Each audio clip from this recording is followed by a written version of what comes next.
आखिर क्या था शांता का भगवान राम से रिश्ता? क्या थी इनके रिश्ते की नींव?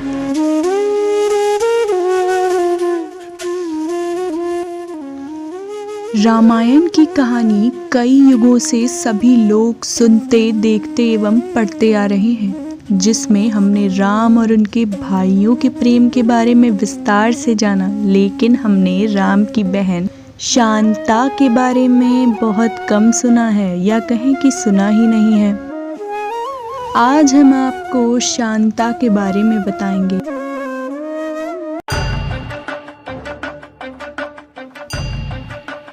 महाराज दशरथ एवं रानी कौशल्या अयोध्या के राजा रानी थे। महाराज दशरथ की 2 अन्य रानियां भी थीं, जिनके नाम कैकेयी और सुमित्रा थे। सभी जानते हैं कि इनके 4 पुत्र थे, राम, भरत, लक्ष्मण और शत्रुघ्न। लेकिन यह कम लोगों को पता है कि इन 4 पुत्रों के अलावा उनकी एक बड़ी बहन शांता भी थी। शांता कौशल्या माँ की पुत्री थी। शांता एक बहुत होनहार कन्या थी। वो हर क्षेत्र में निपुण थी, विज्ञान, साहित्य एवं पाक कला, सभी का अनूठा ज्ञान था उसे। अपने युद्ध कौशल से वह सदैव अपने पिता दशरथ को गौरवान्वित कर देती थी। एक दिन रानी कौशल्या की बहन रानी वर्षिणी अपने पति रोमपद के साथ अयोध्या आती है। राजा रोमपद अंग देश के राजा थे। उनकी कोई संतान न थी। एक समय जब सभी परिवारजन बैठकर बातें कर रहे थे, तब वर्षिणी का ध्यान राजकुमारी शांता की तरफ पड़ा और वे उनकी गतिविधि और शालीनता को देखकर प्रभावित हो गई और करुण शब्दों में यह कहने लगी कि अगर उनके नसीब में संतान हो तो शांता के समान सुशील हो।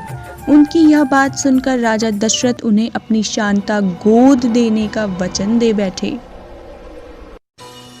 और जैसा कि आप सभी जानते हैं कि रघुकुल रीत सदा चली आई, प्राण जाए पर वचन न जाए।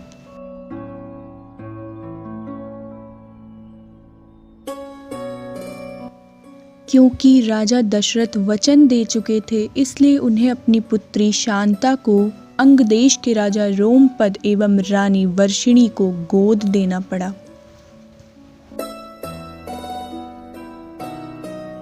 इस प्रकार शांता अंगदेश की राजकुमारी बन जाती हैं। एक दिन अंगराज रोमपद अपनी गोद ली पुत्री शांता से विचार विमर्श कर रहे थे। तभी उनके दर पर एक ब्राह्मण याचक अपनी याचना लेकर आया। लेकिन रोमपद अपनी वार्ता में इतने अधिक व्यस्त थे कि उन्होंने ब्राह्मण की याचना सुनी ही नहीं और ब्राह्मण को बिना कुछ लिए खाली हाथ ही जाना पड़ा। यह बात देवताओं के राजा इंद्र को बहुत बुरी लगी और उन्होंने वरुण देवता को अंगदेश में बारिश ना करने का हुक्म दिया। वरुण देवता ने यही किया और उस वर्ष अंगदेश में सूखा पड़ने से हाहाकार मच गया। इस समस्या से निजात पाने के लिए रोमपद ऋषि श्रृंग के पास जाते हैं और उनसे वर्षा की समस्या कहते हैं।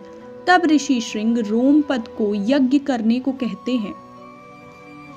ऋषि श्रृंग के कहेनुसार यज्ञ किया जाता है। पूरे विधि विधान से संपन्न होने के बाद अंगदेश में वर्षा होती है और सूखे की समस्या खत्म होती है। ऋषि श्रृंग से प्रसन्न होकर अंगराज रोमपद ने अपनी पुत्री शांता का विवाह ऋषि श्रृंग से कर दिया। शांता के बाद राजा दशरथ की कोई संतान नहीं थी। वो अपने वंश के लिए बहुत चिंतित थे। तब वे ऋषि श्रृंग के पास जाते हैं और उन्हें पुत्र इच्छा यज्ञ करने का आग्रह करते हैं। अयोध्या के पूर्व दिशा में एक स्थान पर राजा दशरथ के लिए पुत्र इच्छा यज्ञ किया जाता है। यह यज्ञ ऋषि श्रृंग के आश्रम में किया गया था। आज भी इस स्थान पर इनकी स्मृतियां हैं। इस यज्ञ के बाद प्रसाद के रूप में खीर रानी कौशल्या को दी जाती है, जिसे वे छोटी रानी कैकेयी से बांटती हैं।